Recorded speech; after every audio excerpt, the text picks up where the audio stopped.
நடிகர் வீட்டு வெண்ணிராடை மூட்டி வீட்டில் கிரகப்பிரவேசம். அவர் நடிகர்லாம் இன்வைட் பண்ணுறாரு. ஃபர்ஸ்ட் யார் பண்ணும்?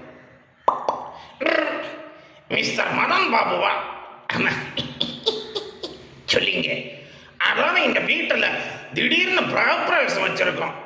நீங்க கண்டிப்பா வந்தாகணும். முன்ன நின்று ஜாம் ஜாம் நடத்திக்கணும். பிரெட்டுன்னு நடத்தக்கூடாத. இதை பாருங்க, நீங்க கண்டிப்பா வரணும். நான் வந்துடுவேன். எங்க வீட்டு கிரகப்பிரவேசத்தையே நான் இது வரைக்கும் அட்டென்ட் பண்ணதில்லை. நான் எப்ப வீட்டு வாசல்ல காலடி எடுத்து வைக்கிறோம் அந்த டைம்ல வீரபாகு மேலே வந்துடுவான். எனக்கு ஃப்ராக்சர் ஆகும் தெரியும். நீங்க என்ன பண்ணுங்க, என்னைய கிரகப்பிரவேசமோ முன்னாடியே இங்க வந்துருங்க.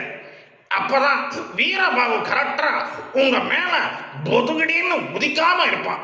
இன்னும் நிறைய ஃப்ரெண்ட்ஸ் நான் கால் பண்ண வேண்டியது இருக்கு. சரியா? கண்டிப்பா வந்துடுறேன். ஹலோ, யாரு? பிக் ஷோவா? நான் பிக் ஷோ இல்லை, வெறும் ஷோ. சாரி, நான் WWE பார்க்கறதுனால உங்க ஷோவை பிக் ஷோன்னு சொல்லிட்டேன். சரி விடுங்க, உங்க ஆத்துலயே ஒரு ஷோ நடக்க போறது. நீங்க கண்டிப்பா கிரகப்பிரவேசம் வந்துடணும். அங்க வந்து காமெடி நான் வந்தாலே காமெடி தான். நீங்க வந்தா காமெடி தான். ஆனா எங்க குடும்பத்தை டிராஜடி ஆக்கிடும். நாராயணன் மேல நண்பன் எழுத முடியும். எதுக்கு கவலைப்படுறீங்க? வந்துக்குது கிரகப்பிரவேசத்தை ஜாம் ஜாம் நடத்தி சந்தோஷம் நடத்திக்கிறேன். எனக்கு என்ன கல்யாணமா நடத்தி வைக்கிறீங்க?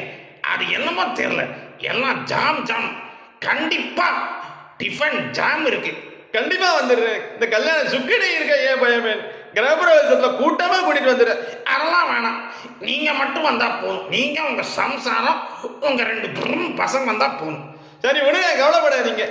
அடுத்தது யாரு கால் பண்ணா? வினு சக்கரவர்த்தி. எவன்டா அது போன் பண்ணி வாயிலே ஆகி போறது? என்னது? வெந்நீராடை மூர்த்தியா? யோ, நீ மட்டும் அப்படி பண்ணலாம், நான் மட்டும் பண்ணக்கூடாது. சரி விடுக்கண்ணே, ஏன் கோச்சுக்கிற? உனக்கு என்ன பிரச்சனை? எங்க வீட்டில் கிரகப்பிரவேசம் வச்சிருக்கோம். அடடா, கண்டிப்பா நான் குடும்பத்தோட சேர்ந்து அங்க வந்து கும்மி அடிக்கிறேன். கவலைப்படாத. சரியா கண்ணு? இதை பாருங்க, எனக்கு நல்லா ஒரு பெரிய சூப்பர் கிஃப்டா வாங்கிட்டு வரணும். புரியுதா? அடி செருப்பாடு. கிரகப்பிரவேசம் வந்தா வான்னு மட்டும்தான் கூப்பிடணும். கிஃப்ட் வாங்கிட்டு வா, லிஃப்ட் வாங்கிட்டு வானா கூப்பிட்டேன்னு வச்சுக்கோ. ஏன் அங்க வந்து உங்க எல்லார் பட்டமலையும் சந்தானம் தேய்ச்சி விட்டுருவேன். இதை பாருங்க, இது மாதிரிதான் நீங்க பண்ணுவீங்க தெரியும். வேற யாரும் இருக்காங்க? ஹலோ, இதை பாருங்க குமரிமுத்து, நீங்க கண்டிப்பா வந்துடணும். கண்டிப்பா வந்து